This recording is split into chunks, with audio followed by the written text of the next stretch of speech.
Hi കൂട്ടുകാരെ, പുതിയൊരു വീഡിയോയിലേക്ക് എല്ലാവർക്കും സ്വാഗതം. അങ്ങനെ നന്ദിനിയാണെങ്കിലും സൂര്യ പറഞ്ഞ ആ വാക്കുകൾ കേട്ടോ, അത് താൻ ഇങ്ങനെ കനവിൽ കണ്ടുകൊണ്ടിരിക്കുകയാണ്. ഉറങ്ങുന്നില്ലെങ്കിലും തൻ്റെ സ്വപ്നത്തിൽ അതിങ്ങനെ വന്ന് പറയുന്നത് പോലെ തോന്നുന്നു കേട്ടോ. ഈ സമയം സൂര്യ സാറിനെ ഞാൻ ഒറ്റയ്ക്കാക്കിയത് ശരിയായില്ല എന്ന് നന്ദിനിക്ക് തോന്നുകയാണ്. അങ്ങനെ നന്ദിനിയുടെ ഉള്ളിൽ വലിയ വിഷമം തോന്നുന്ന സമയത്താണ് കേട്ടോ സൂര്യ നന്ദിനി നന്ദിനി എന്ന് പറഞ്ഞ് വീണ്ടും വിളിക്കുന്നു കേട്ടോ. ആ വിളി കേൾക്കുന്ന നന്ദിനി പിന്നീട് ഒന്നും നോക്കില്ല, ഓടിച്ചെല്ലുമ്പോൾ ഹോളിൽ കാണാൻ പത്മ ഇരിക്കുന്നു. പത്മ പിറകെ നിന്ന് നീ എവിടോട്ടാടി പോകുന്നത് എന്നാ വാക്കായിരിക്കൂട്ടാ. അത് കേൾക്കുന്നതിനോടുകൂടി ഉടൻ തന്നെ ഈശ്വര പെട്ടല്ലോ എന്നുള്ള ഭാവത്തിൽ നന്ദിനി നിൽക്കുകയാണ്.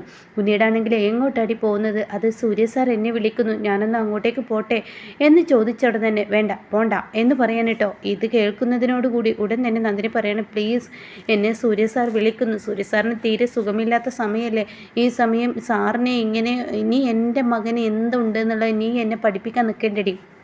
അതുകൊണ്ട് നീ എന്നെ പഠിപ്പിക്കാനോ പറയാനോ ഇനി നിൽക്കണ്ട, മര്യാദക്ക് എൻ്റെ മുന്നിൽ നിന്ന് അങ്ങ് പൊയ്ക്കോ എന്ന് പറയാൻ കേട്ടോ. എന്നാൽ ഈ സമയം നന്ദിനിയുടെ കണ്ണുകൾ നിറഞ്ഞ് നന്ദിനി പിന്നെയും പിറകിലോട്ട് പോവാണ്. അങ്ങനെ നന്ദിനി ഇങ്ങനെ സങ്കടപ്പെട്ടിരിക്കുകയാണ്.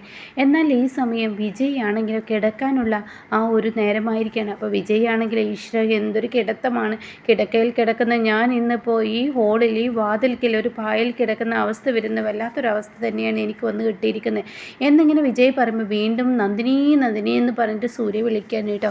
ഈ സമയം സൂര്യ വിളിക്കുന്നത് കേൾക്കുമ്പോൾ ഉടൻ തന്നെ വിജയ് ഇന്ദ്രജയ് ഓടി വാ എന്ന് പറയും കേട്ടോ. അങ്ങനെ ഇവർ വീണ്ടും ഓടി വന്ന് സൂര്യക്ക് വീണ്ടും മരുന്ന് കൊടുക്കണം കേട്ടോ. പിന്നീടാണെങ്കിലും നന്ദിനി ഇങ്ങനെ പൊട്ടിക്കരയാണ്. ആ സമയം നീ എന്തിനാ ഇങ്ങനെ കരയുന്ന മോളെ എന്നൊക്കെ അങ്ങനെ ചോദിക്കുകയാണ് രാജു വന്നിട്ട്. പിന്നെ എനിക്കെൻ്റെ സൂര്യ സാറിൻ്റെ അരികിലോട്ട് പോകാനോ ഒന്ന് കാണാനോ ഒന്നും തന്നെ പറ്റുന്നില്ലല്ലോ, വല്ലാത്തൊരു പാപിയായ പെണ്ണായി പോയില്ലേ ഞാൻ എന്നൊക്കെ ഇങ്ങനെ പറയുമ്പോൾ നന്ദിനി ഞാൻ നിന്നോട് പറഞ്ഞില്ലേ കേസും കാര്യം, അതൊന്നും വേണ്ട, എന്തായാലും ക്ഷമിക്കുക, അതാണ് ഇപ്പോൾ വേണ്ടത്.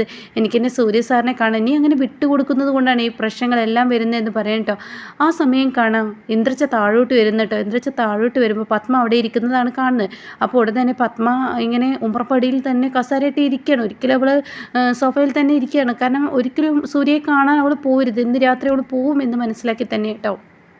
അങ്ങനെ ഇന്ദ്രജ വന്നിട്ട് പറയാണ്, മമ്മി ഇവിടെ ഇങ്ങനെ ഉറക്കം തൂങ്ങിയിരിക്കണ്ട, ഞാൻ ഇരുന്നോളാം. വേണ്ടടി ഞാൻ ഇരുന്നോളാം, എനിക്ക് അവൾ ഒന്നുറങ്ങിക്കഴിഞ്ഞാൽ ഒരു പക്ഷേ ഇങ്ങോട്ടേക്ക് വരും, അതുകൊണ്ട് ഞാൻ തന്നെ ഇവിടെ ഇരുന്നോളാം എന്ന് പറയും കേട്ടോ. ആ സമയം പറയണേ വേണ്ട ഞാൻ ഇരുന്നോളാം, മമ്മി പോയിക്കോ എന്ന് പറയണേ, നല്ല ശ്രദ്ധ വേണം, അല്ല എങ്കിൽ അവൾ കണ്ണ് തെറ്റി അങ്ങോട്ടേക്ക് വരുമെന്ന് പറയും കേട്ടോ.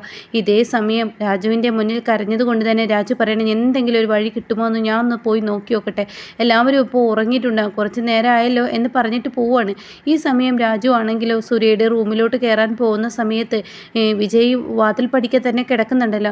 അങ്ങനെ വിജയ് ചെല്ലുമ്പോഴാണെങ്കിലോ വിജയ് ആണെങ്കിലോ നിലത്ത് കിടക്കുന്നത് കൊണ്ട് തന്നെ കൊതുകടിയും മറ്റുള്ള ബുദ്ധിമുട്ടൊക്കെ വിജയ്ക്ക് അനുഭവിക്കുന്നത് കൊണ്ട് വിജയ് കിടന്ന് ഉരുളാണ്. അപ്പോൾ രാജു ചെല്ലുമ്പോൾ വിജയ് ഒരു സൈഡിലോട്ട് നീങ്ങിയിട്ടുണ്ടാവും കേട്ടോ. രക്ഷപ്പെട്ടു, ഈ സൈഡിലൂടെ അങ്ങ് കടക്കുക എന്ന് പറഞ്ഞിട്ട് രാജു കാല് വെക്കുമ്പോൾ ഉടൻ തന്നെ വീണ്ടും വിജയ് ഇപ്പുറത്തോട്ട് നീങ്ങാണ് കേട്ടോ.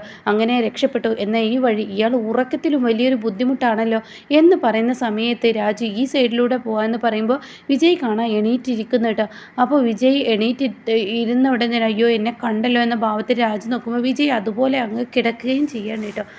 രക്ഷപ്പെട്ടു, ഇയാൾ ഉറക്കത്തിൽ എന്തെല്ലാം കോപ്രായങ്ങളാണ് കിടന്ന് കാട്ടുന്നത് എന്നിങ്ങനെ പറയുന്നുണ്ട് കേട്ടോ. ആ സമയം കാണാം ഇനി ഇവിടെ നിന്ന് നിൽക്കുന്നത് ശരിയല്ല, ഇവിടെ നിന്ന് പോകാമെന്ന് പറഞ്ഞിട്ട് അവിടെ നിന്ന് പോകാൻ നോക്കുന്ന സമയത്ത് ഉറക്കത്തിൽ നിന്ന് എണീറ്റ വിജയ് കണ്ണടച്ചും കൊണ്ട് അതേ രാജു നീ എന്താ ഇവിടെ എന്ന് ചോദിക്കാൻ കേട്ടോ. ഞാൻ അടുക്കളയിലല്ലേ നിൽക്കുന്നത്, ഞാൻ അടുക്കളയില്ല.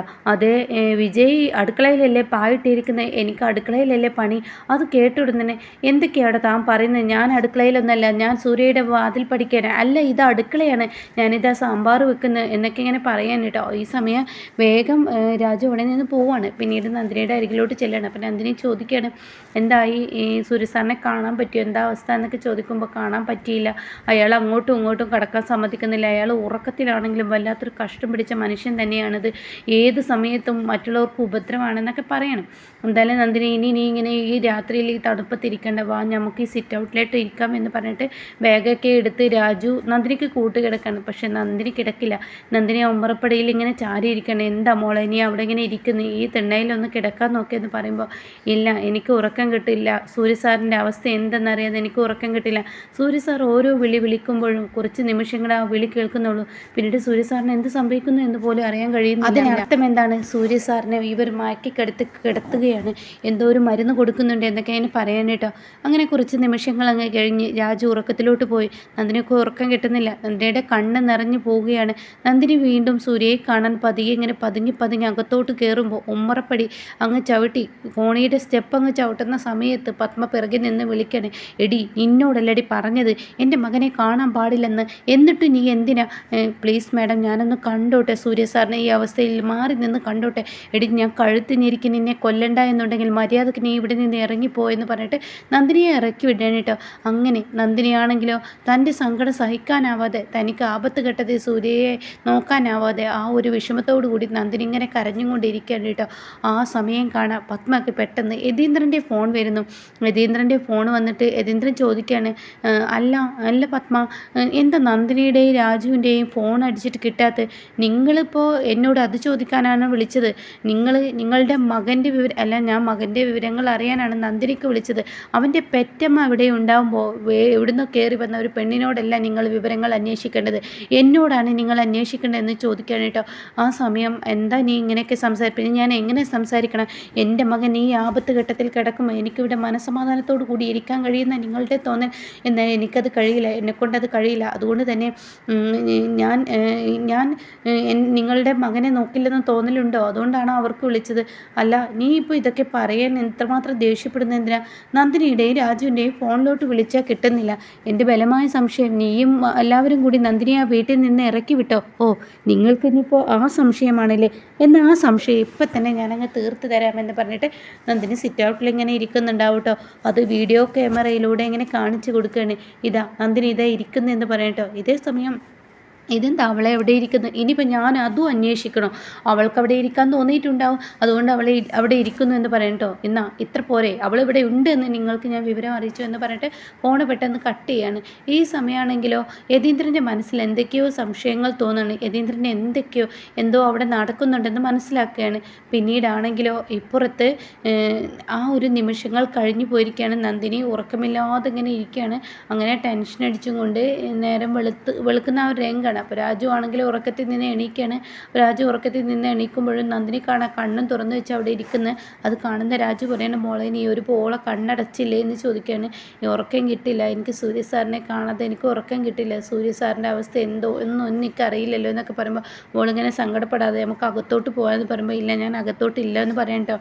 ഈ സമയം പെട്ടെന്ന് വിജയ് ഉറക്കത്തിൽ നിന്ന് എണീക്കുകയാണ്. അപ്പോൾ കാണാൻ ഇന്ദ്രജയും വേദയും അങ്ങോട്ടേക്ക് കയറി വരുന്നു. അപ്പോൾ ഇന്ദ്രജയും വേദയാണെങ്കിലും വലിയ സന്തോഷത്തിലാണ്. എന്തായാലും നന്ദിനി വഴി വന്നോ?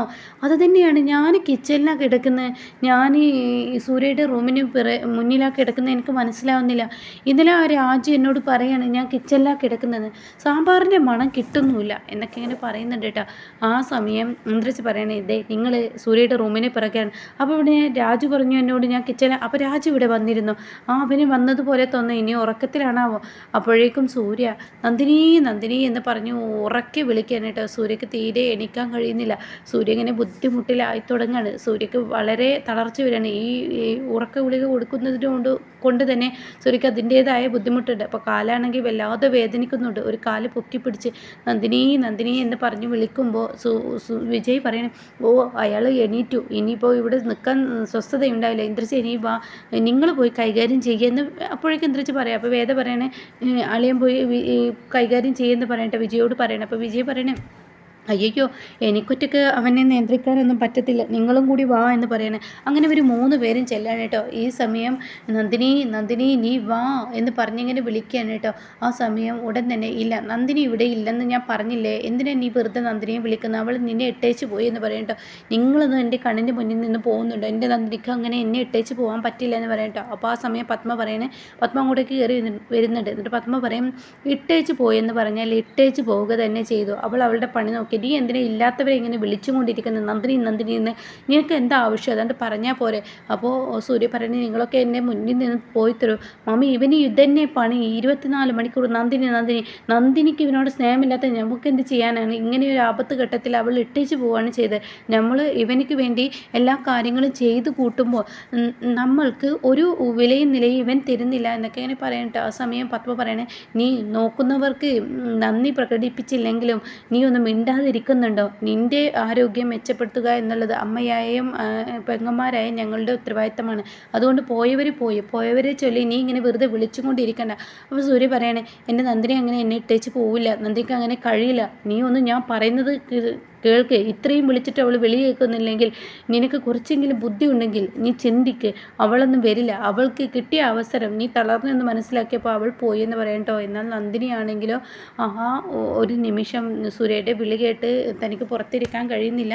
അങ്ങനെ നന്ദിനി ഓടി വരികയാണ്, കോണിയിലൂടെ ഇങ്ങനെ കയറി വരുന്ന സമയത്ത് കാണാം പത്മ ഇറങ്ങി വരുന്നു കേട്ടോ. എന്താടി, നിന്നോടല്ലടി ഞാൻ പറഞ്ഞത് വരാൻ പാടില്ലെന്ന്, എങ്ങോട്ടാടി ഇടിച്ചു കയറുന്നത്. മാഡം, ഞാൻ സുരസാറിനെ ഒന്ന് കണ്ടോട്ടെ, ഒരു നിമിഷം ഒന്ന് കണ്ടോട്ടെ, ദയവ് ചെയ്ത് മാഡം എന്നെ ഒന്ന് കാണാൻ അനുവദിക്കുക എന്ന് പറയുമ്പോൾ, മര്യാദക്ക് എൻ്റെ കൺമുന്നിൽ നിന്ന് പോയിക്കോ, ഒരിക്കലും അനുവദിക്കില്ലെന്ന് പറഞ്ഞാൽ അനുവദിക്കില്ല, എൻ്റെ കൺമുന്നിൽ നീ ഉണ്ടാവാൻ പാടില്ലെന്ന് പറഞ്ഞിട്ട് നന്ദിനിയെ വീണ്ടും ഇറക്കി വിടേണ്ടി കേട്ടോ. പക്ഷേ ഇതിൻ്റെയൊക്കെ ലാസ്റ്റ് നല്ല അടിപൊളി ടേസ്റ്റാണ്. 2 ദിവസം ഇനി ഇങ്ങനെ പത്മക്ക് നന്ദിനിയെ പിടിച്ച് നിർത്താൻ കഴിയുള്ളൂ. ഇനി സൂര്യ അവിടെ നിന്ന് ഇറങ്ങി വരുന്ന ആ നിമിഷം ഇവരുടെ പ്രണയം, ഇവരെത്രമാത്രം സ്നേഹിക്കുന്നുണ്ട് എന്നുള്ള ആ ഒരു സീനാണ് ഇനി നമുക്ക് മുന്നിൽ കാണാനിരിക്കുന്നത് കേട്ടോ.